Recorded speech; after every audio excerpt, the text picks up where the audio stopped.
Welcome back to the Athlete Podcast. Last time we talked with you guys on the greatest athlete tournament, we covered LeBron James versus Jerry Rice. So if you haven't seen that, go check it out. We did a deep dive on the leadership styles of LeBron James and Jerry Rice.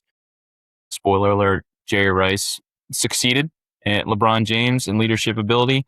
He is moving on to face the winner of the matchup we're going to talk about today, which is Tom Brady and Dirk Nowitzki. I want to say Nowitzki, but I think it's pronounced Nowitzki. But before we get into that matchup, I just wanted to kind of cover. I was able to attend one of the football practices yesterday with the team that we're working with, and it was great. It was great to see some of our leaders in action that we've been working with since February, and just to see them be vocal. Some of the things that we saw were, especially on the defensive side, and I know you could probably attest to this. Defensive players just have a natural aggression to them. I think they're a little bit more crazy than the offensive players, but they definitely adopted this swarm mentality. Anytime, wherever the ball is going, they attacked. They're being vocal. One of the linebackers who is a great young rising leader, one of the things he said was that, one of the things we say is we are constantly repeating calls. We're echoing calls when we hear it. And, I think it's just one of those things that we've all kind of adopted, is that when you hear a call, we're all echoing it. So everybody's on the same page, things like that. It's like, I love to think that through what we've been doing with them, it's encouraged them to want to do this. And obviously Holly Springs has some great coaches. But it was just great to kind of see them kind of putting things into practice. But after practice, the quarterback came up to me, and, it was really cool because it's like, you live for these kind of days and these kind of moments where so he came up to me and said, "Hey coach, I just wanted to bend your ear about something that's been kind of on my heart, since we've started practices and kind of getting ready closer to the season."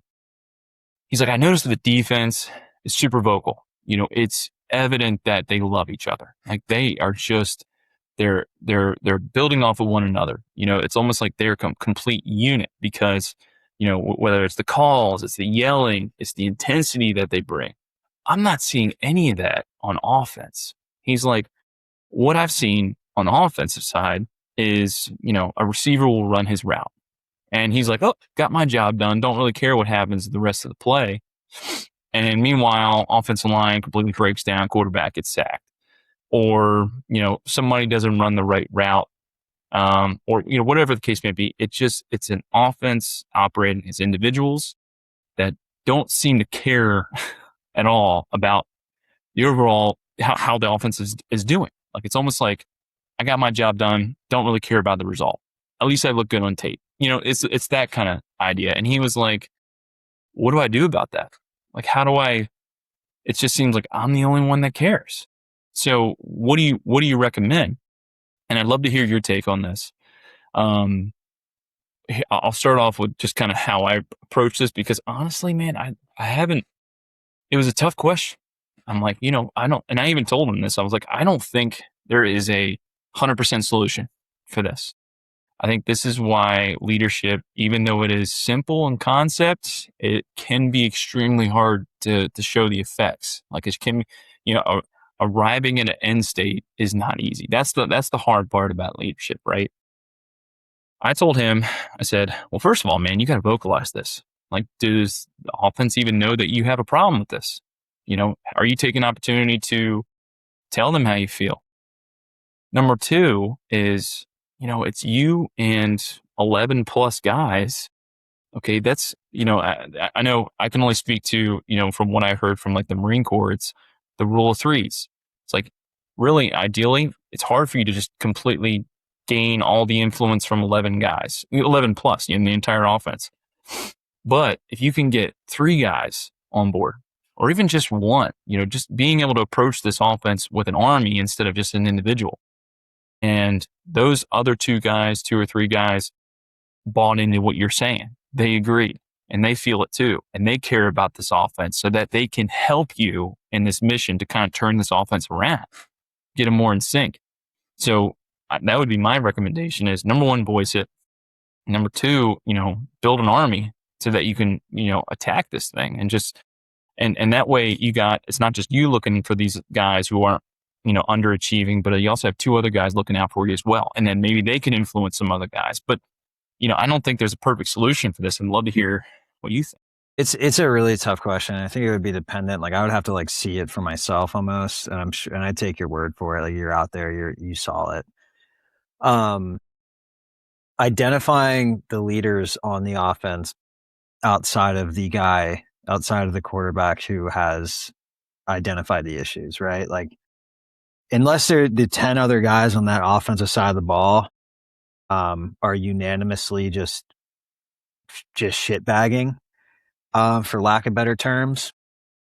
But identifying 2 or 3 more leaders that see the problem, and then having them join you in addressing the issue.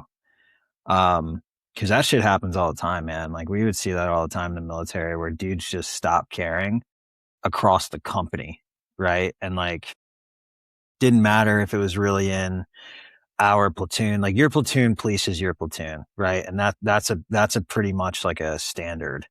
Your platoon polices your platoon. But if someone's doing something that's just completely out of pocket,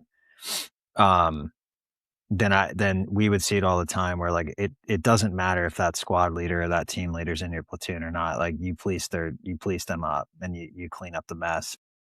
But we would also have times where like, man, unanimously other squads in the platoon are just everyone combined is just kind of shitbagging. Then that's, all the leaders get together and you're just like, all right, we're going to handle it as a collective. Which everyone hates because that means everyone's time is getting taken across the board, including the guys that are handling it. Because if you're there, that means I'm there, right? But I think identifying other leaders within the group on the offensive side of the ball to handle the situation with you is your first step. There's probably some guys that he can rely on, I would hope, that he can look at and be like, all right, like I need your help addressing the issue. That's the first step, and then just seeing, calling out the guys that just don't care. And I think that's pretty important, and that's what film's for.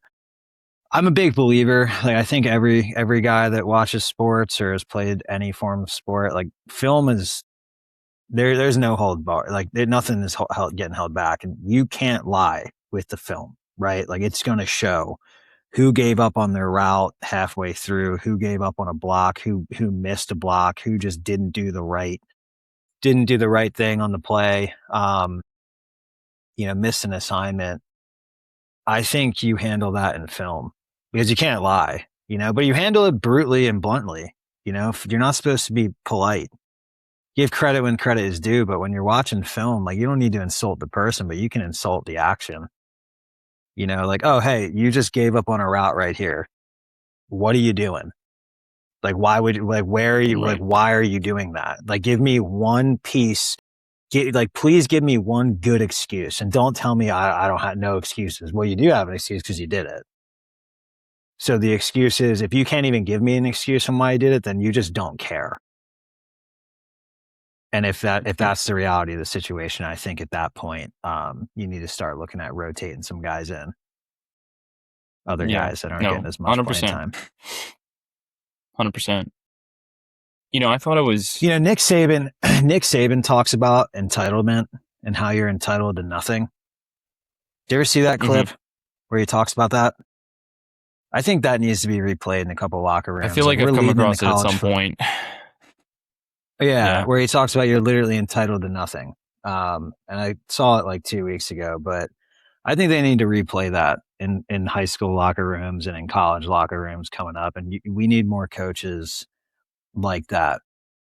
You're not entitled to a scholarship. You're not entitled to starting.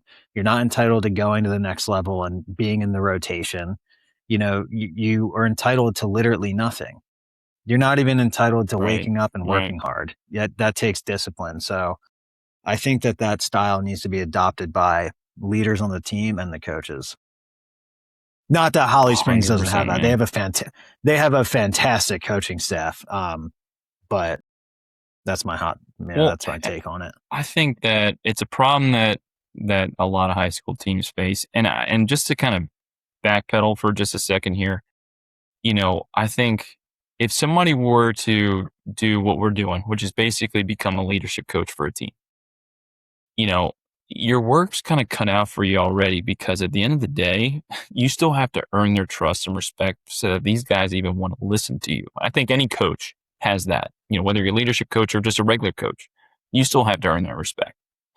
So the fact that he even came to me asking this question, the starting quarterback came to me and asked me the question, I was kind of taken back because it's like, wow, man, he actually wants to hear my opinion. That means I earn his trust and respect. That to me was just the ultimate sign of like, hey, okay, I'm doing something right.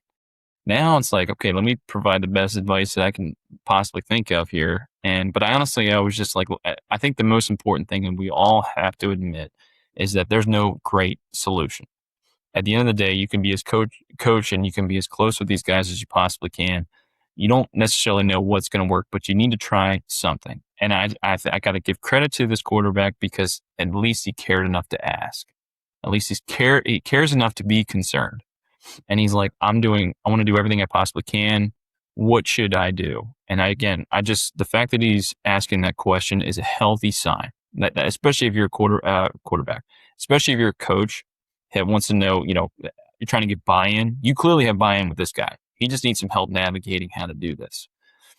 And so I kind of ended the conversation, which I think we're both aligned with kind of the approach in this one. But I ended the conversation with, hey, tonight, after everybody gets food, we're going to meet. We're going to have a leadership meeting with the entire team. Would you feel comfortable if I kind of set you up for it, but you bring this up? Because I think it would be a great show of leadership that this is a problem. You want to solve it. You want to help the team solve this. You're looking for some support. This would be a great time for you to stand up and talk about it. And he's like, yeah, I'm totally down. And I'm like, nobody knows better than me. It's not easy getting up in front of these teams, especially speaking from the heart and showing that vulnerability. And so anyway, as the night went on, we go down to the leadership talk, and really the main message of my leadership talk was selfishness. And just to kind of summarize as best as I can what I talked about, it's, the biggest killer of teams and cultures is selfishness. Where does it come from? Why do we have this? And I went into a long tangent. I even brought up some things I didn't think I was going to bring up, but I'm like, selfishness comes from insecurity. It could be from childhood trauma. It could be a litany of things. Everybody has different upbringings, but, at some point you develop this mindset that, nobody can tell me wrong. I know everything there is to be known. I'm the best out there. The team rules don't apply to me. Even the selfishness to be lazy, which I'd even group into selfishness because you're like, my comfort is more important than this team succeeding. The biggest issue with teams, leaders, and the rest of the players on the team is that if you don't value the team over yourself and you don't have the collective of the team valuing the team over themselves, and you just have a team of individuals, I'm really trying to center my talk on the fact that, look, in order to make a winning culture, you need to do what all the best teams are doing, which is having high standards, okay, and having the collective conscience, the collective mindset of the team is team over me. Like everything that I do is for the service of the team, more than my pain, more than my comfort, more than my time. Everything is geared towards serving this team. Doesn't matter if you're a leader or not. Like that should be the mindset. If we can get there, we're going to have a winning culture.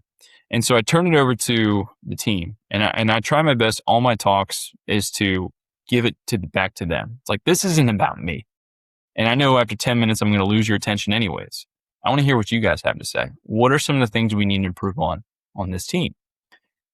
And sure enough, this player raised his hand, stood up, and just aired it out, man. And it was great because it wasn't fabricated. It was right from the heart. And he's just like, I'm sick and tired of the defense looking like an awesome unit, and the offense is just, piss poor. Everybody, it's a unit of individuals. There is no unit. Everybody's only in it for themselves. We can't win. And by the way, I don't want to go 4-6 again. Like I want us to have a winning season. I have big goals. I'm only going to be here for 2 years, We're better than this. Like, he just went off. And I'm over here just like, damn, okay.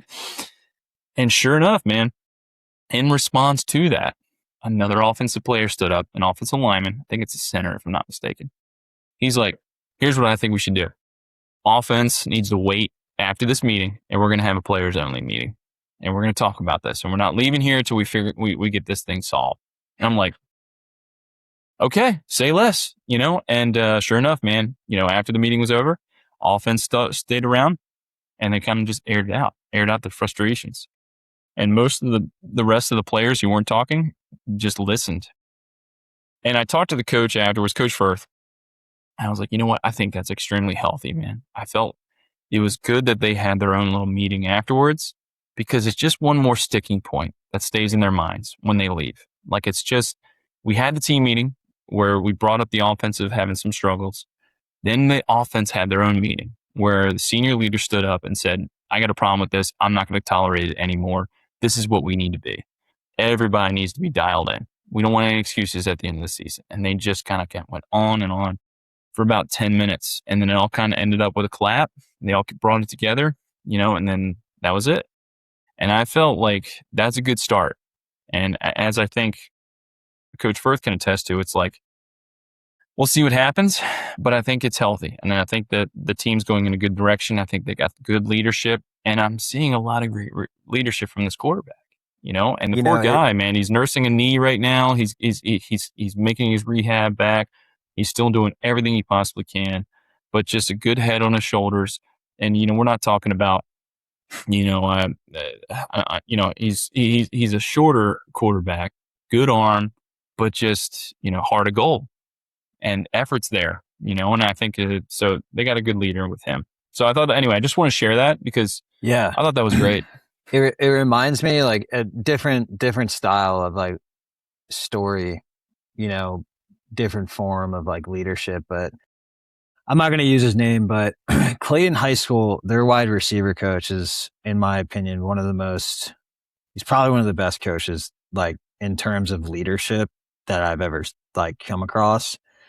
Young dude, played wide receiver at Elon, did great, he's been coaching there for a while. And I remember I think we just lost to Cleveland in the last game of the year or something like that. My short stint of coaching, if you would call it that. It might have been Holly Spring. I can't remember, dude. It was like 4 years ago, whatever. But Coach Chadwick Scott got on the call, and we were on the coach's call on Sunday night, and he goes, look, man, like I could have done a better job at, slinging the ball around a little bit more. I could have called some better plays, passed the ball. And this young coach cuts him off. And I still remember this. And he goes, hey coach, can I say something? He's like, yeah, what's up? And he goes, no, we had every opportunity to catch the balls and the targets that we had. And we dropped them. This isn't on you. It's completely on us. Do not apologize. And that's all he said in the entire meeting. And I was like, that's a coach. Because you are immediately stepping in and saying, even if you didn't have the amount of targets that you think that your receiving corps thinks that they should have, you had the opportunities, the little ones that you had, and you dropped them. How do you expect me to continue to rely on you when you can't do the job that you're asked to do? That we are literally hiring you to do. Yeah, it's high school. We're not hiring you, but you are a wide receiver here. Your job is to catch the ball and to block, on certain plays. And when we threw you the ball, you dropped it. It's pretty simple, right? And when he said that, I was like, you know what, dude?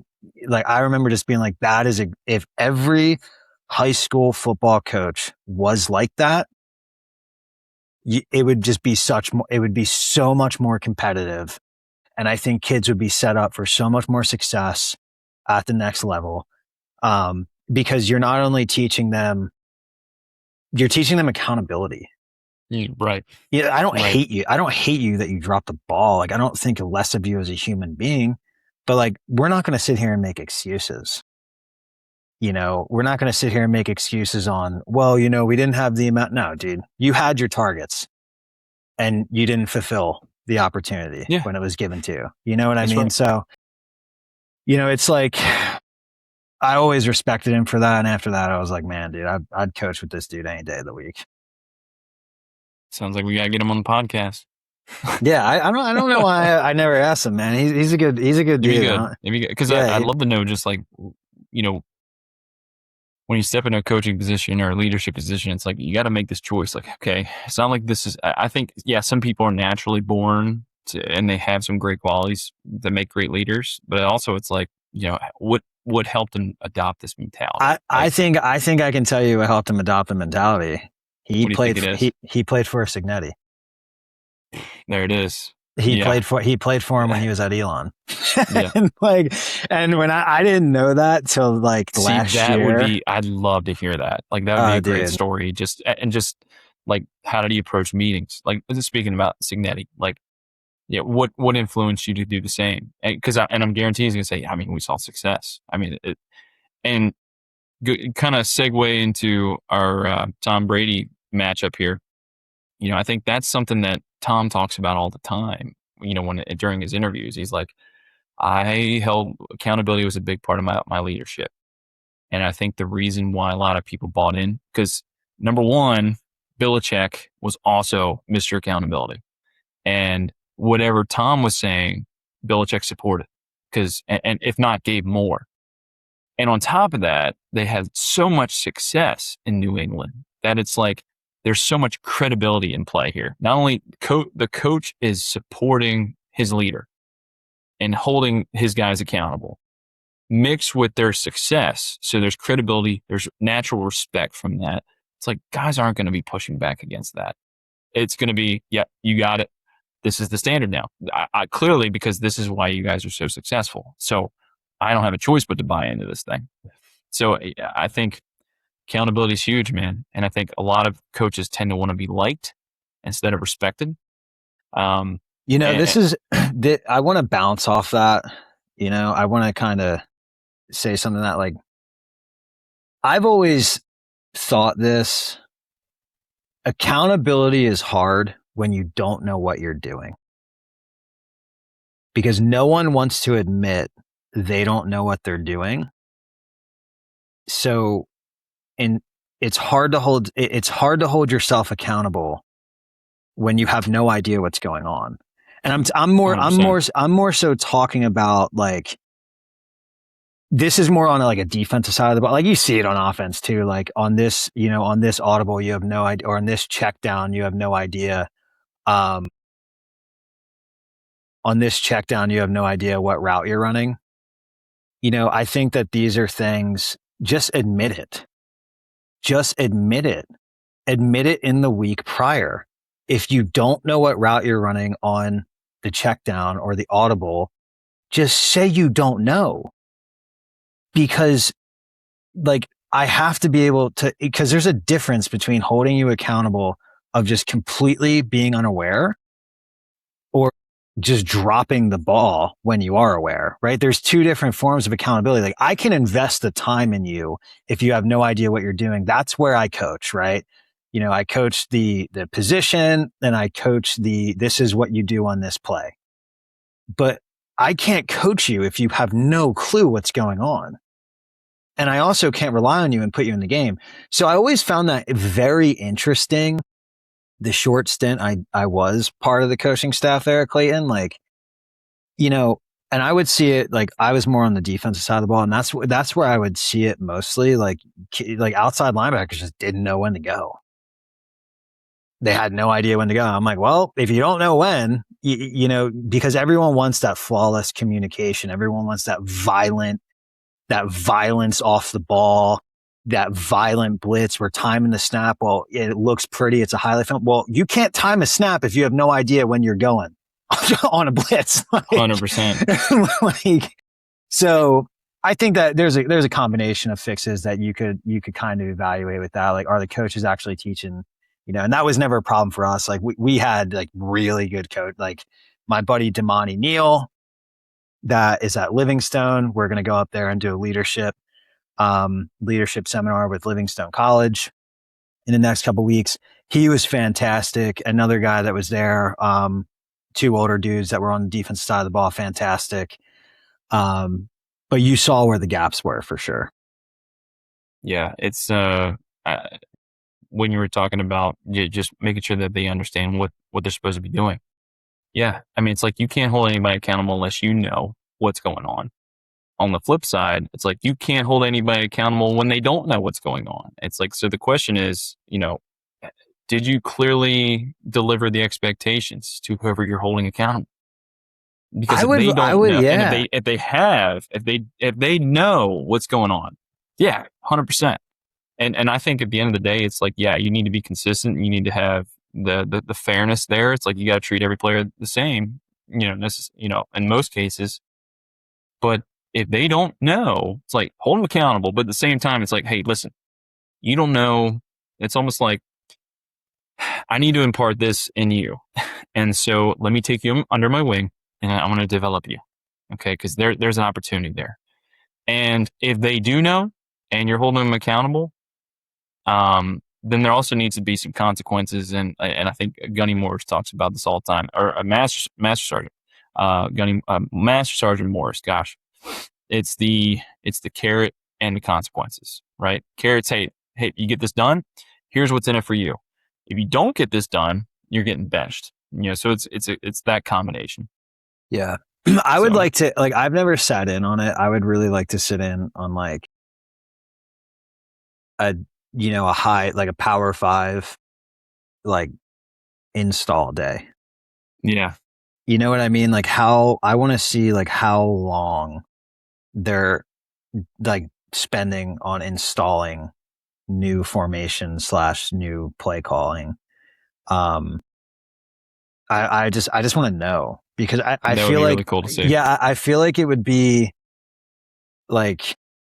you'd be able to see the gap between high school and then D1. Mm-hmm. And then obviously every D1 or college is going to be different of the amount depending on the coaching staff. But to sit in on a very, very, very successful Power 5 Division I school install, whether it's on a Monday, whether it's in the beginning of camp, to watch it, mm-hmm. and to see how I just would find that so interesting and beneficial to what we talk about.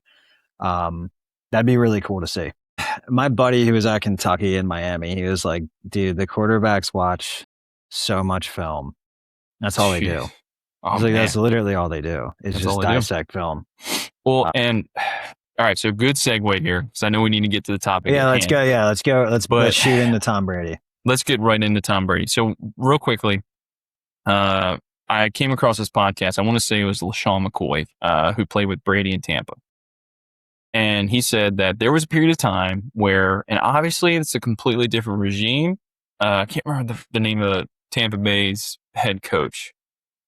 And it's gonna drive me crazy. Is this when they won the Super Bowl? Yes. I got it pulled up right here. I have Brady's stats, because this was his most recent one. Yeah, so that was Bruce Arians. Bruce Arians. Yeah. Yes. Okay. Totally different regime than Belichick, right? And we'll get to the fact that, how Brady kind of comes in and just kind of develops this winning culture. And it really just adds, more glory to his story. The fact that he goes to a completely different franchise and is able to help them win a Super Bowl on that first year of the transfer year. But nonetheless, Arians, the coach, gave the team 3 days off. It's getting ready to go in playoffs. He's like, hey, you guys are going to need to rest. You guys had a hell of a season. You've earned it. Take a couple days, rest and relax, be with your, be with your families. And LaShawn McCoy in his podcast, he was talking to me. He's like, yeah, we're all just kind of kicking back. And all of a sudden we started getting text messages in the offensive group chat. And it's Brady. And on his off day, he's dissecting film of their next opponent. And I can't remember who it was at the time, but he had in his posh living room put up on the screen, and he's dissecting every single player. And he's sending them text messages on video and he's putting in notes. He's like, hey, the cornerback is weak. He's getting beat every single time. This corner over here is fast as lightning, but I tell you what, he's overselling it. Like all these little notes on every defensive player. When the safety's up, yeah, we're going to be able to dump it deep. There's just so many different things. And he was just super impressed. He's just like, this guy wants to win, like without a doubt. Brady was always programmed to win. And I think a lot of scholars, professional athletic scholars would say, even if Brady decided to stick with baseball, which was a thought process of his at one point, I think he would have been a legend in baseball. It is a winning mentality that no matter what he applied himself to, he would be dominating. Nowadays, he's a color commentator for Fox, right? Yeah, for Fox. Yeah. I think it's Fox Sports. Yeah. And, he always was kind of this, he always, to me at least, always had this kind of like socially awkward kind of presence to him. And I didn't know how he was going to do. I was a big Greg Olson fan when he was color commentating. If you've ever seen a game that Olson's covering, I think he still is covering games. He just goes in depth. He teaches you about the game. He teaches you about what this defender's thinking, what this receiver's thinking, what the quarterback's thinking. So I was like, Brady coming into this, I don't know how this is going to pan out. And I think he struggled a little bit his first year, but I don't know if you've seen him lately and heard his games lately. That winning mindset is now coming back. Like he's just, whether it's the coaching that he received, the development so that he can be better at his job, you see it kind of coming into this now. It's just, he was always driven to be the greatest. So anyway, let me kind of dive into this before time gets away from us. This is an interesting thing that I had no idea about. Brady was drafted in the 95 MLB draft to the Montreal Expos. Yeah. He grew up in the Bay Area, California. Yeah. His high school was nationally recognized for their baseball. Like he was part of a very competitive baseball program. So guy was a stud baseball player. And I don't know if he played at Michigan. I don't know if it was dual sport. I'm not exactly sure, but we know he went on to Michigan, where he was quarterback. Had a very successful regime there. Successful. Whatever the hell you want to call it. He won a national championship. Did he? I didn't even know that. Yeah, so it's Brady played college football at the University of Michigan for the Wolverines in 1995 and 99. After redshirting in 99 and redshirting in 95, Brady spent the next 2 years as a backup quarterback with future NFL quarterback Brian Grease, led the 1997 Wolverines to an undefeated season capped by a victory in the 1998 Rose Bowl and a share of the national championship. Okay. So he wasn't the starting quarterback, but he was on a national championship team. Okay. So he got exposed to the DNA there. What it takes to make it to a championship team. And a lot of people would argue that he kind of came into the Patriots at the best time. It was Belichick has taken over. Bledsoe was the quarterback, so he's coming in. He's gonna have to have a backup role. But then that famous year on that playoff run, I think it was his rookie year that they ended up going to the Super Bowl. If I'm not mistaken, no, Bledsoe got hurt in the playoffs, and then Brady stepped up, and then the rest is history, right? If I'm not mistaken, I think that was how it all kind of went down. I don't think it was in the playoffs, but I know Bledsoe got hurt. Maybe it was during the season. Yeah, let me look up the. They've been to 12 Super Bowls in 67 seasons. That's crazy. In the modern day of the NFL, I mean that's unheard of. Yeah, so 1998, they were in the wild card. They lost to Jacksonville. So in 2001, I'm sorry, in 2002 or 2001, they lost the division to the Oakland Raiders. And 2003, that's when they won their first Super Bowl, and then they won it again in 2004. So I think he began his. I think it was 2001 or 2000 when Bledsoe got hurt. Okay. I want to say it was 01. I don't know why Maybe that maybe sticks you're out. right. Yeah, maybe you're right because this is saying when. Maybe they did go to the Super Bowl in 2001. I don't know. I'm trying to do the research. Anyway, continue talking. Imagine being Bledsoe. It's like, hey, listen, I don't know I don't know how to tell you this, but the backup, your backup, just won us the Super Bowl. It's gonna be hard for us to bench him, this year. It's almost kind of like this is the Nick Foles and Carson Wentz situation. Yeah, dude. We all know how that went with Wentz. But nonetheless, let's get into some of the positives of Tom Brady because I think, and unlike some of the other guys we've covered in this tournament, there's tons of Brady content out there, and there's a lot you can dive into. But let's talk about his leadership style. Some of the positives for Tom Brady: the TB12 standard of longevity. Brady completely revolutionized sports science and athletic longevity.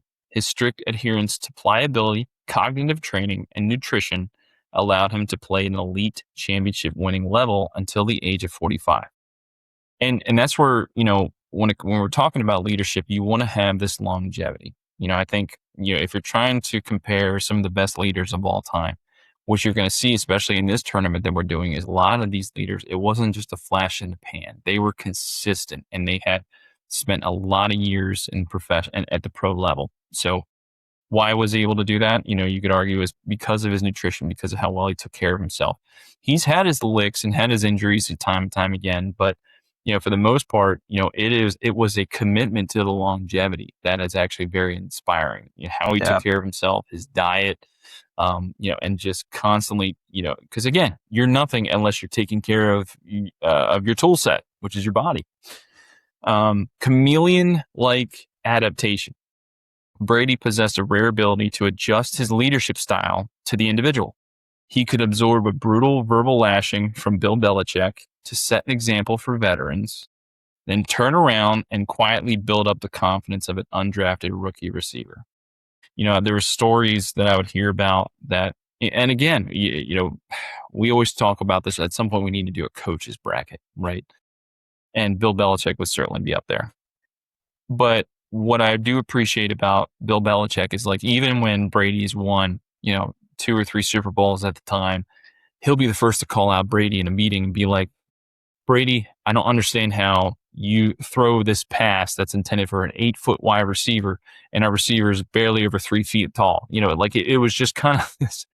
There was this sense of humor. It's almost like a Larry David sense of humor to Belichick, if you can kind of characterize that. Yeah, right. But he didn't, he treated everybody fairly. And with Brady and him holding Brady accountable, it's like, Brady's, all world quarterback at this time. But no matter what, standard is a standard. Get your passes down. And what I thought was really cool, I think it was Martellus Bennett, who was a player with Brady, I think in New England. He said one time after a meeting like that, after Belichick just berated him in front of the entire team, after the meeting, Brady was in the auxiliary gym and Bennett said he heard this thump, thump against, and it was Brady throwing the football hundreds of times against the wall, trying to hit marks, just trying to improve his accuracy. Those kind of things, that leading by example, kind of holding yourself to this standard, those things gain that respect so that you can hold other guys accountable. It's because like if Brady was very big on, if you're not putting in the work, you're going to hear from me. If there was somebody who's going to hold you accountable on New England or in Tampa Bay, it's going to be Brady because he held himself to that same standard. It's like when you want to be a Super Bowl, you want to win the Super Bowl, it needs to be at a high winning standard, high standard. Right. He was masterful in situational orchestration. Brady was a psychological chess master on the field. His elite pre-snap recognition, absolute calmness in 2-minute drills, and unshakable belief under pressure gave his teams a permanent psychological edge. The first things when I read this that come to mind. So I took my best friend at the time to a Patriots game in New England. This is like 2017, and we got to see the Patriots versus the Texans, and the Texans have been beating them all game. And it was funny how when I'm talking to some of the people in the stands, Patriots fans, they're like, They're not out of it. And there's like 3 minutes left in the game. I think the Patriots were down 10 points, something like that. Brady drove them down, got a touchdown. Then the next drive, you got a field goal, something like that. Yeah. But there was never a doubt in the mind. They're like, there's nobody better with the ball when you've got 3 minutes, 2 minutes left. It's like you got a minute 30 left. When Brady's your quarterback, there was a calmness that you're like, he's going to put things together. And it's because he's studied being in that position so many times. He's worked with his receivers. He's worked with Edelman, like just constantly running routes. He knows them so well that he can anticipate where they're going to be. And so when it comes to dissecting defense, Brady even said, I'm not Michael Vick. I don't have speed. So what can I make up for that? I can study and know the weaknesses of the defense. I know exactly where my receivers are going to be. It's like I'm going to amp it up in the mental game because I don't necessarily have the physical game. So anyway, want to hear your take. I know I'm doing a lot of rambling here. What are your thoughts? First, you were right. He did win it. He won the Super Bowl in 2001. I was just so young. I was like 6. So, and I was an Eagles fan, so I did not remember that whatsoever. Second, I think, the cool, the most interesting thing that I hear from that is like him admitting like, I don't have Michael Vick's speed. So where can I make up for it? And he made up for it in completely different, avenues which ended up being, paid off and winning him 7 Super Bowls, or being part of an organization that's won 7 Super Bowls, has been part of an organization that's been to the Super Bowl 12 times. So I think that's like him being able to identify his weak points and where he's not proficient at, and, being able to identify them and to gain strength in other areas. I think that's what makes a lot of athletes great, like knowing where their weaknesses are, and then developing the weaknesses the best that they possibly can, but also becoming the best they possibly can in other areas to make up for it. Yeah, no, and there was this, it made me think about this. I want to say this is a while ago, but Shaquille O'Neal has a podcast out there. I think it's called The Big Podcast. And they were talking to Brady. And one of the things that Brady made a great point, it's like, look, here's another thing that I think a lot of athletes need to realize. It's like, you need to know what your capabilities and limitations are. It's like, I can't train to be Michael Vick. Like if I have like a, 24-inch vertical, it's not like I'm going to put in this work and all of a sudden I'm going to have a 42-inch vertical. It's not happening. You may go up, I don't know, 10 inches. Yeah, right. But you're going to eventually reach a max no matter how hard you work. So I think we can all take from this is that understanding what your limitations and capabilities are. And as long as you're putting in your best, and how can you use your skill set to your advantage? How can you adapt? What are some things you can do to adapt for your weaknesses and to counter those weaknesses? And so again, it's just a good way to kind of approach things, especially whether you're in a leadership position or not. It's like just knowing what your weaknesses are. So how can you take advantage of what can you do to position yourself so that you could still have the best opportunity for success? I guess maybe the best way to put that. What were some of his negatives? Visible boiling frustration. Brady wore his emotions on his sleeve. When an offense sputtered or teammates missed assignments, his frustration would frequently boil over into intense on-field shouting matches, sideline tablet smashing, and fierce demands for perfection that could stress younger offensive pieces. I know there's a couple schools of thought on this one. I'd love to hear your thought on this too. Because from a leadership perspective, it's like body language is 95% of the game, right? Like you want to be the leader that's calm, cool, and collected, no matter what the situation is. You don't want you to let your frustrations get the better of you. But maybe at the end of the day, a little emotion's a little good thing to have on the sideline. I don't know. What are your thoughts?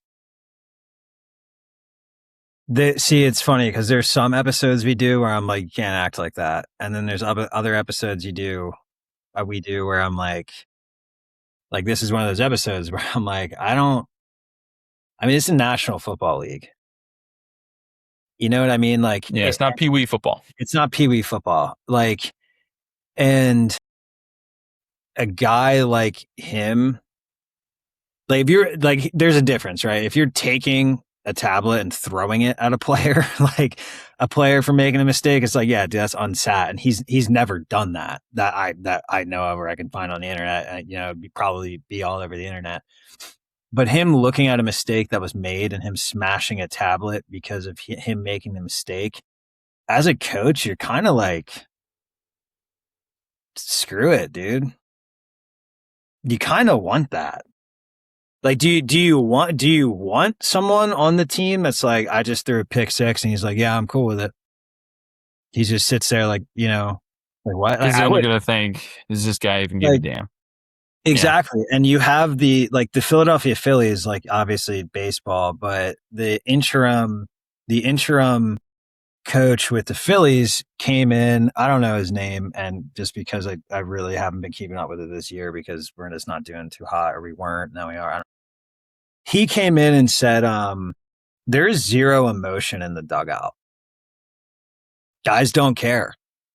Like you're coming back to the dugout and they're not communicating. They're not frustrated at all after they strike out or, you know, miss a ground ball. Like you guys just don't give a shit. And I guess he talked to the team, was just like, I don't care about the name on your back, man. Like you're like, if you don't want to be here, fine.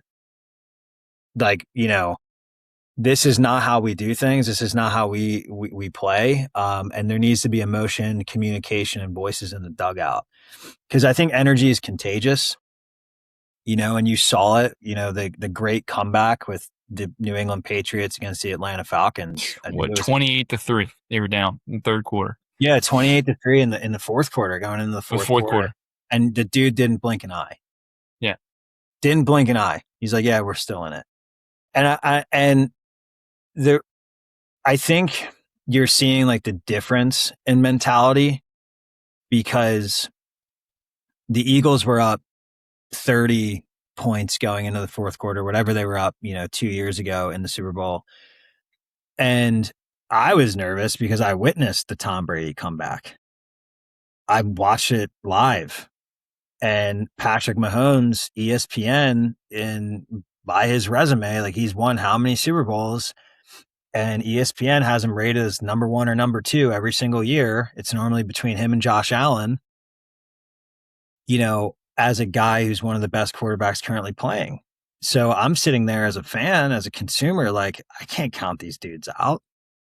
You know, like I've watched Tom Brady do it, and they're comparing him to Tom Brady, and he's on the trajectory to have that many Super Bowls. But you see the difference in gameplay, and you could see it. Like it was just a different mentality compared to Tom Brady and the way he went into the fourth quarter. Like you see the memes of him just staring, of just like pissed off. The next play, the next play, the next play. Let's get a first down, you know, and just nickel and diming it down the field, driving down the field and getting what they can. So I don't know. I think it's just, it speaks volumes of his leadership. And I don't necessarily care. Like, yeah, you're going to be frustrated. You're going to break a tablet. I would want that. Be like, yeah, be pissed off. You made a mistake that you shouldn't make. Now, for high school athletes or college athletes, I don't recommend doing that because you're going to pay for it. Yes. That's really the only scenario where I'd be like, gotta be careful because we have one tablet on this team. We have one tablet for the season. We're lucky to get a second. You know, but like, and that's the only scenario where I can see where like, all right, you are an idol to a lot of individuals and a lot of the youth do look up to you. So I can be like, dude, you got to watch it. Like this is bigger than you. This is much bigger than yourself right now. And what the impact is much bigger than your feelings because ESPN is a media company and they're going to latch onto that faster than you can think. And they're 100%. You're going to be, yep. You're going to be broadcasted. You're going to be broadcasted, which I'm sure he's aware of, you know. Yeah. And kids are going to see it. And I think the impact on the youth is where that's the only scenario I'm like, you got to watch it. But Great points. I don't think any coach in the NFL is really thinking about that when they're competing for a Super Bowl. So like, No, 100%. And I think it's all about the effect. It's like, honestly, sometimes I like to see a guy get pissed off. As long as it doesn't impact the team in a negative way, because it may fire him up, man. And I think sometimes when you get a lull, you get like the valley of a game, especially when the morale's a little bit down, just through a pick six, something like that. It's like you need to regenerate that spark. You need to regenerate that, because football's a game of momentum, And so what can a leader do to kind of reset that? And it may mean that, like, I'm thinking like the Bobby Knight throwing the chair across the across the court. These things, if it's happening all the time and it's affecting the players, like, this is not a good idea. But it may just generate a spark. It may just generate that. Like, this is a kind of a hot take. It's almost kind of like, it depends on the situation. You kind of have to read the room. And you know what? Some of these little extreme things, it may not necessarily be a bad thing. That's yeah, like, right. And I think week one, game one, if you're breaking tablets, then I think that I think we need to reset. Yeah, but like, let's take a step yeah, back and see. yeah. Let's recalibrate a little bit here. Let's recalibrate a little bit. But AFC Championship, you're breaking a tablet. Like, well, yeah, man. Yeah, we'll get another tablet for you. We'll get another tablet. Extreme myopic tunnel vision. His obsession with winning was so absolute that it occasionally created a high friction, hyper demanding vacuum. He had notoriously low tolerance for mental errors, and if a receiver failed to earn his trust early on, they were often completely frozen out of the passing progression. Yeah, I mean, one of the things I think you're going to, and I don't necessarily think this is always a bad thing, and I'm going to kind of err on the side of Brady on this one, for a lot of the things that he did, just because of my respect for his leadership abilities. But you think about, like, there's no tolerance for the absolute highest standard. Like, I think and here's the thing, if Brady was on a shitty team, I think a lot of these things would hurt his leadership capital. Because I think nobody would tolerate it. They're like, this kind of stuff is going to burn bridges, this kind of thing, especially young receivers coming in from the NFL for the first time. It's like, oh, shoot, what is his deal, man? But again, he's got so much capital that he's building after Super Bowl after Super Bowl. It's like, well, shit, man, this is what I need to do. I need to adapt to this and get used to this, because I'm in man town now, or I just need to find another team. But if I want to be on the winning team, this is what I need to expect. Yeah. You know what I find super interesting is when Randy Moss went to the Patriots, and when you read about Randy Moss, he had that equal level of intensity. And when we talked about before, how is Drake May going to be able to handle AJ Brown? How would Brady handle AJ Brown? And I believe that if Brady was playing for the Patriots, this is my assumption, I think the Patriots would not have traded for AJ Brown, because Randy Moss brought the same level of intensity and wanting to win to the locker room. And combining him and Brady, I think, made them, they almost were the first team in modern history to go undefeated. Right?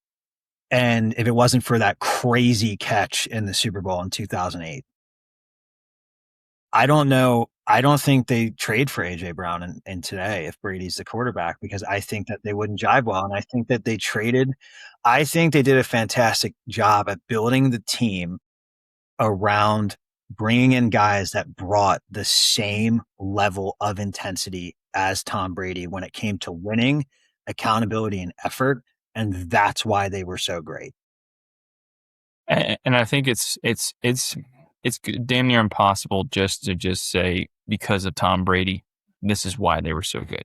I don't think you could, because if you look at the longevity of arguably one of the best reigns of a football franchise, it's the Patriots. Like, nothing, I don't think, maybe a couple teams come close, like the Steelers and stuff like that. Maybe like the early, the Cowboys in the early 90s, or whenever the hell they were relevant.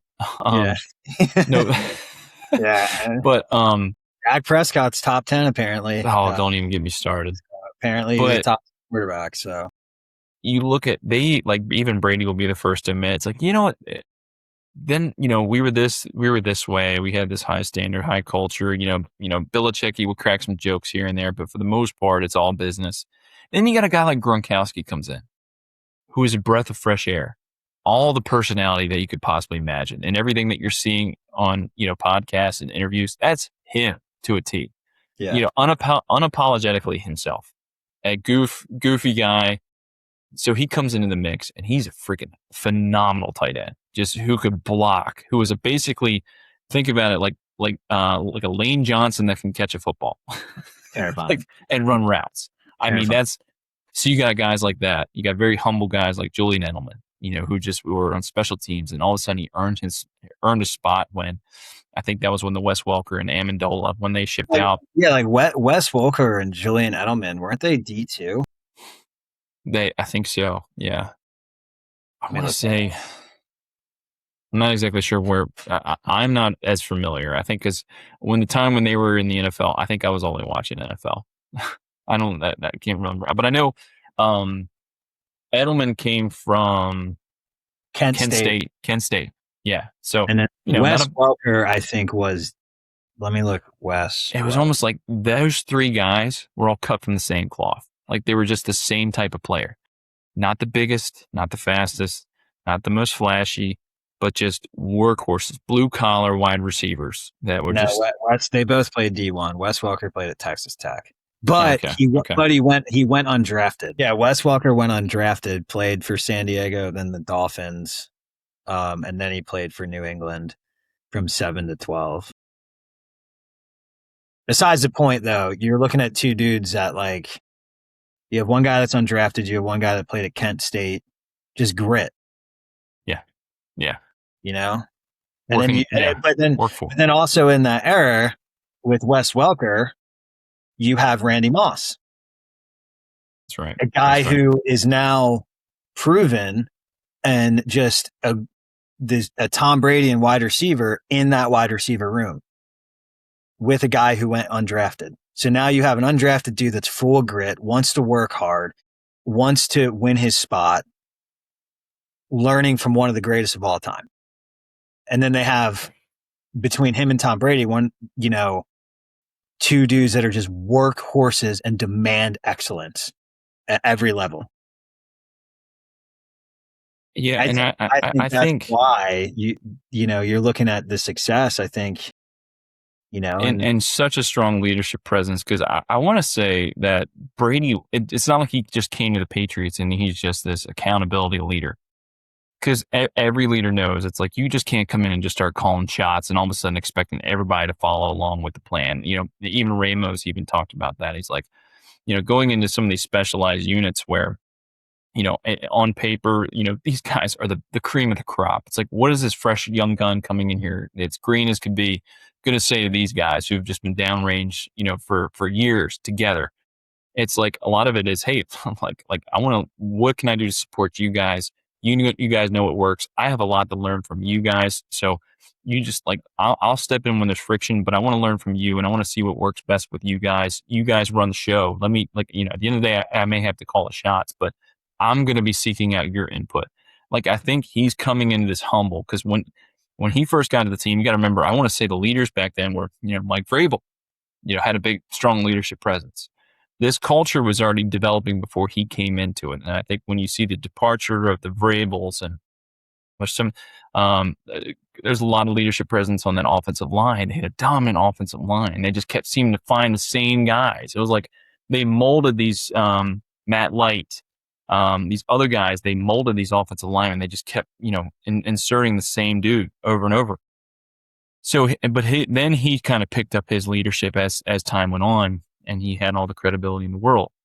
So to answer your question, it's like, yeah, I don't think an AJ Brown makes sense. I don't think it fits the culture, and I think they would have threw him out had he somehow had that trade been accepted under Belichick's regime, which I'd argue he wouldn't take him.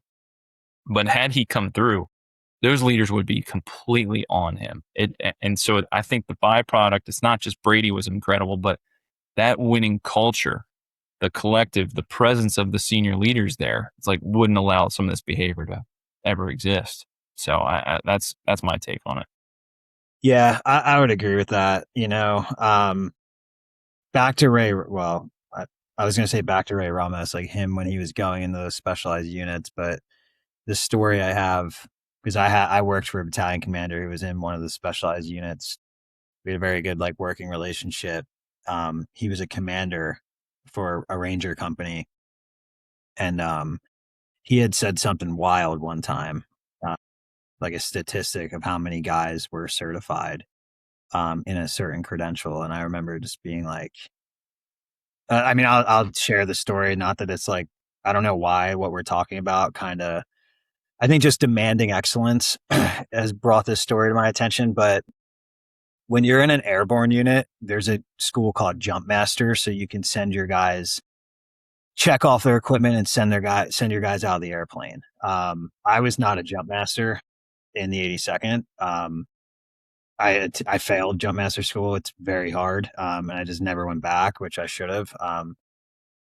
Besides the point, but one of my battalion commanders had said when he was in a ranger, when he was leading a ranger company, they had like a typical company in the 82nd, I think probably has about like 10 to 12 jump masters. I would say like we probably had maybe like 15 inside of my company in the 82nd, and they're all stellar, mostly stellar dudes. Like they really knew the ins and outs of exiting an aircraft and sending paratroopers out of the aircraft. And this battalion commander was just pushing for more guys to go to jump master school. And he had told a friend of mine one time, he was like, when I was at Ranger Battalion in leading this company, I had 47 jump masters in my company. Every single team leader, every single squad leader, every single platoon sergeant, the first sergeant, the company commander, and the XO, NPLs were all jump master qualified. He said that, and I remember being like, I have no excuse not to go. Like, if I was back at, I remember hearing that, and I had already, been in recruiting for about a year. And I was like, I think if I would have just heard that, I would have been like, I'm going back. I don't care how many times I have to go. Yeah.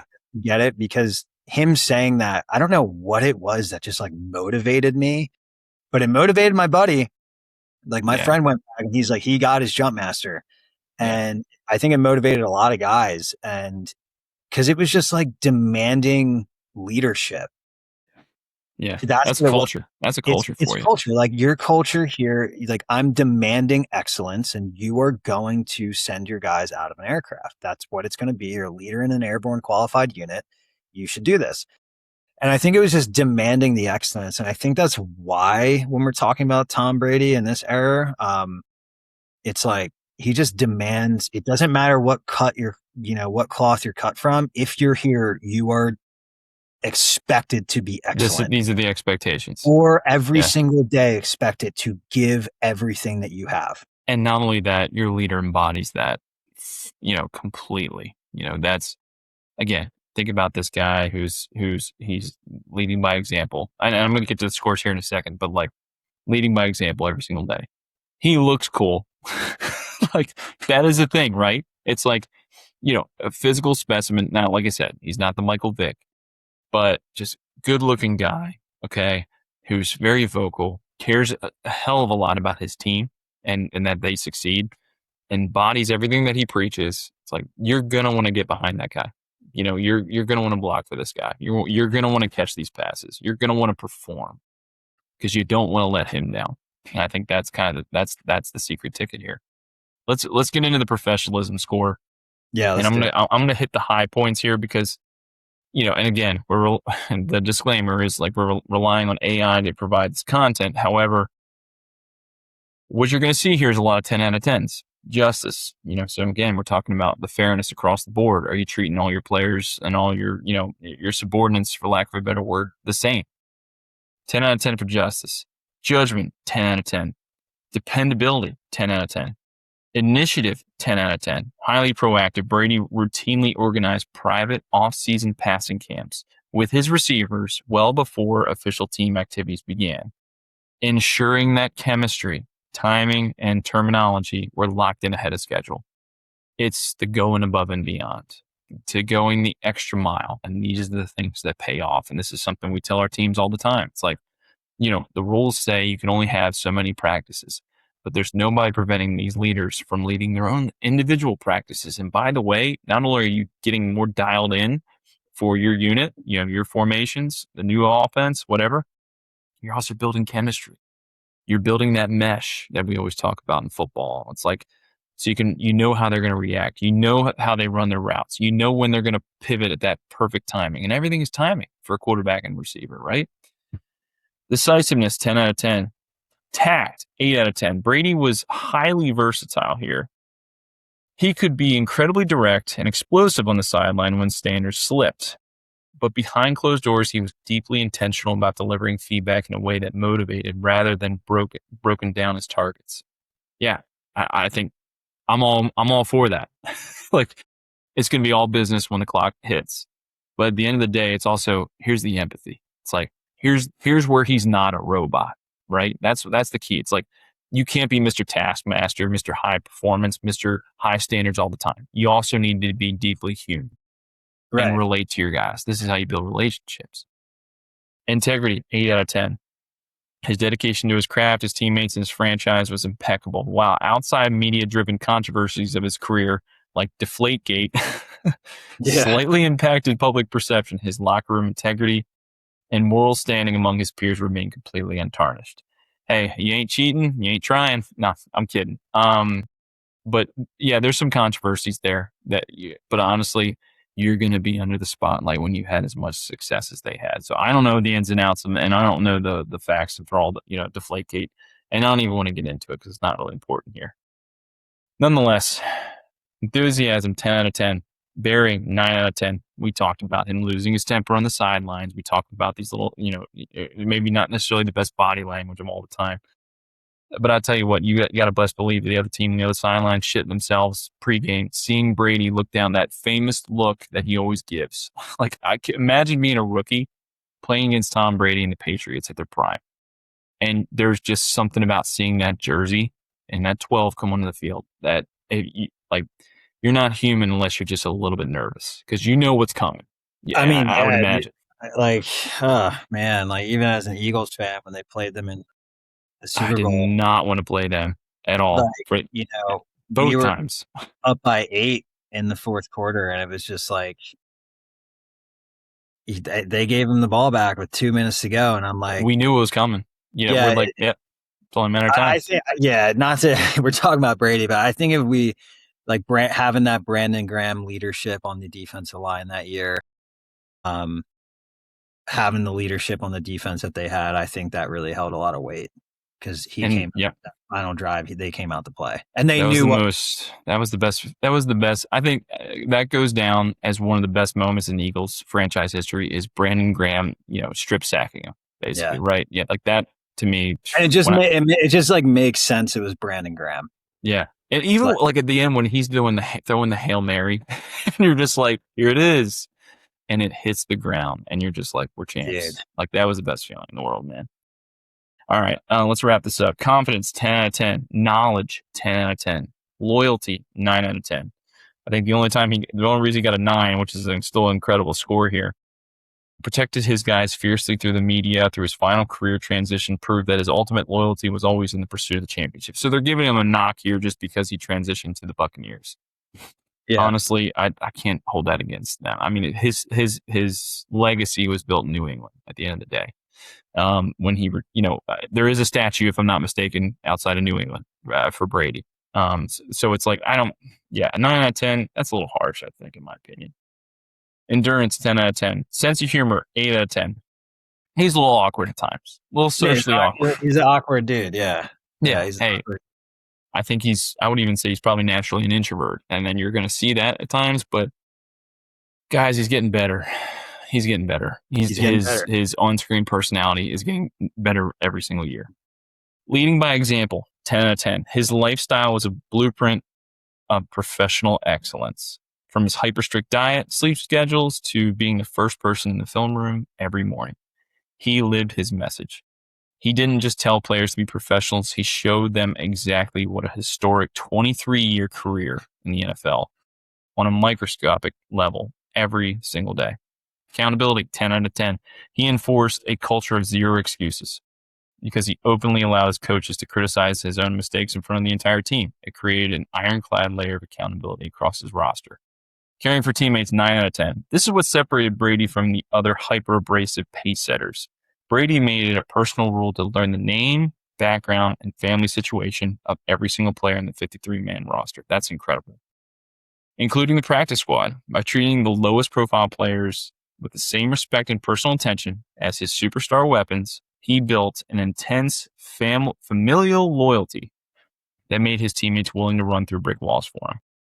That is the thing that separates him from Jordan, in my opinion. That's the, when you're comparing, the greatest of all time. It's like, well, again, we're talking about leadership here. That's where Jordan fails. It's because we love the fact that you're all about winning. Great. But at the expense of your teammates and belittling them, and where it's becoming now a detrimental issue to your teammates, that's when you need to recalibrate. That's when you need to rethink your leadership approach. Brady drove high standards. He expected a lot out of his players, but at the same time, he deeply cared about them. And it's not just superficial. It's not just, I'm just doing this because this is what I'm told to do as a leader. No, he actually does care about knowing all that information about all his players. That's going to develop a family and a culture. So the final tally, overall, Brady scored a 9.6 out of 10. Now, I know we're running short on time here, but I do want to get through Dirk Nowitzki, and I do want to finalize this bracket, because I think now that once we get through Dirk, we're going to have the final scores. We can tell you who's going to the Final Four, and we're going to do that in 10 minutes or less. Are you okay with that?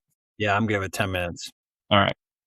So, Dirk Nowitzki, this German heartthrob that goes into the NBA, famous for being, 7 foot and shooting 3-pointers like it's nothing.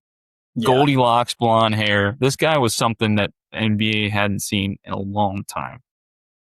And I will say, I don't know a whole lot about Dirk, and there's a reason why he's going second in this, and it's no disrespect to Dirk. I just don't know basketball as well, so I'm almost completely relying on AI on this one. Yeah. But let's go into it. He was absolute organizational loyalty. He spent his entire 21. So again, we're talking about longevity. 21-year career with a single franchise, the Dallas Mavericks. His willingness to repeatedly take massive hometown discounts allowed the team to remain flexible, competitive, cementing an ironclad culture of mutual sacrifice. He had radical humility and approachability. He completely eliminated the typical superstar double standard by happily participating in rookie hazing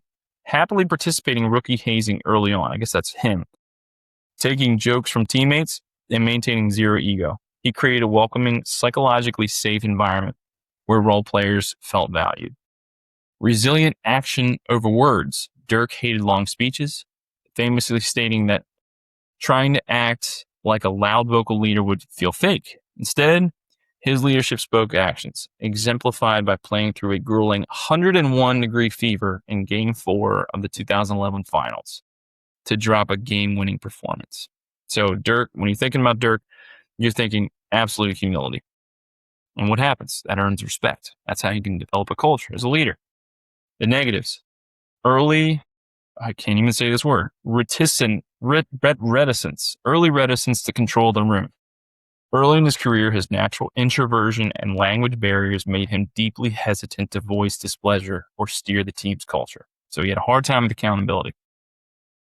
He relied heavily on vocal teammates like Michael Finley, Steve Nash. Everybody knows who Steve Nash is. To anchor the room until he fully found his footing. Passive conflict resolution. So he hated confrontation. So you can kind of see where this is going. Dirk was so non-confrontational by nature that he preferred to let front office personnel and head coaches handle structural issues or interpersonal friction among teammates, occasionally allowing undercurrents of tension to linger longer than they should have, and letting the authoritarian leaders dictate, coaches, the managers, even the owner. Now, Mavericks owner is Shark Tank's own. Gosh, what is the guy's name? I can see his face. You know what I'm talking about. Mark Cuban. Mark Cuban. Yep. Thank you. I mean, there's so much personality from him. Dirk's probably like, I'm just happy to be here, honestly. Yeah, right. Just let me shoot my threes. Professionalism, 10 out of 10. Judgment, 9 out of 10. Dependability, 10 out of 10. Initiative, 9 out of 10. Decisiveness, 9 out of 10. Tact, 10 out of 10. Integrity, 10 out of 10. Enthusiasm, 9 out of 10. Bearing, 9 out of 10. Unselfishness, 10 out of 10. Confidence, 9 out of 10. Knowledge, 10 out of 10. Loyalty, 10 out of 10. Endurance, 10 out of 10. Sense of humor, 10 out of 10. His greatest cultural weapon. Dirk possessed a legendary, self-deprecating sense of humor. By routinely making fun of his own speed, defensive lapses, or haircut, he's had several haircuts over the years, he dissolved locker room tension and made himself incredibly approachable. I can't say it enough, man. Like, sense of humor goes such a long way. Dude, so far. I always bring up the sense of humor thing. This story with our machine gunner and our weapons squad when I was in the 82nd. Greatest story is just, we had gotten done with this field problem in Louisiana. And it doesn't rain. It rains like one time out of the entire field problem. And then we're waiting to do the live fire because we do the field problem as force on force, and we're going to do a live fire, which was a raid. And it just like torrential downpour, dude. And we're just like we almost made it through the entire 20 days, however long, 15 days we're out there, without it raining. And everyone's just like not having it. And I forget how it happened, but this dude, our platoon sergeant's like, hey, I need you to move right here, and like points to this puddle. And they're like, come on, take it serious. And everyone's like, and this guy too, the dude that I'm talking about, like, he's a serial entrepreneur. Well, I don't know if serial entrepreneur would be. Yep, give me just 5 minutes, okay? I don't know if serial entrepreneur would be this, but he owns Sonics. Okay. Like, he's a franchisee. Okay. Is that what it would be called? Yeah, franchisee. Yeah. So he owns a bunch of Sonics. So he's a mature dude. He joined at like 26, whatever. And he's like, all right, you know what? Like, the boys are sucking. Everyone's sucking. He's like not a team leader. He's just a 240 gunner. And they're like, move right there. And we're all kind of looking at him. And he just takes his 240, marches up to this puddle, and just, Roger that, Sergeant, and just lays in this puddle, like completely submerging himself in this puddle, soaking wet. And the entire platoon and the platoon sergeant that told him to do it, we all just start like laughing, started cackling. And I remember being like, that is so important to have in a time of just suck. Is when someone brings a sense of humor to lighten the mood, because misery loves company, man. But if you're able to just like laugh through it and enjoy it, I think that goes so far, man. I always think about that story. Well, this even happened last night. Dude, I've tried so many times to be funny in front of high school students, and I failed miserably every single time. I try to crack jokes, and they'll just be, it's like the gaze, like there's a word for it. It's like I don't even know what generation we're in right now, but they have this like dumbfounded stare. Like when I start cracking jokes, somehow I got a laugh last night, because before I started talking, Coach Firth gets up and he's like, all right, listen, I need everybody to stay focused. I can't remember the guy's name. Let's just say his name is Dylan. He's like, where's Dylan? I know you have ADHD, but I need you to dial in. I need you to focus. And then there was a couple chuckles. And some reason that stood out to me, because I'm like, all right, I want everybody to stand up. I want you to tell us what's something you struggle with. And one of the kids was like, hey, I struggle with staying focused. I think this is something I deal with all the time.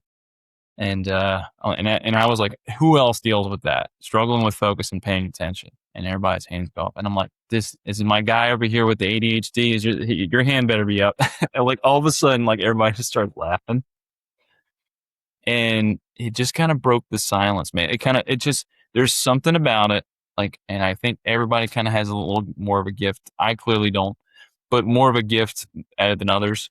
If you can get a laugh going, even with my kids, like when they don't want to go to school, I'll crack a couple jokes. All of a sudden, they're ready to roll. Like it's just, there's a skill set to that, and there's a great time and place for sense of humor, especially when you're going through a difficult time. That's a great way to bring the troops back together.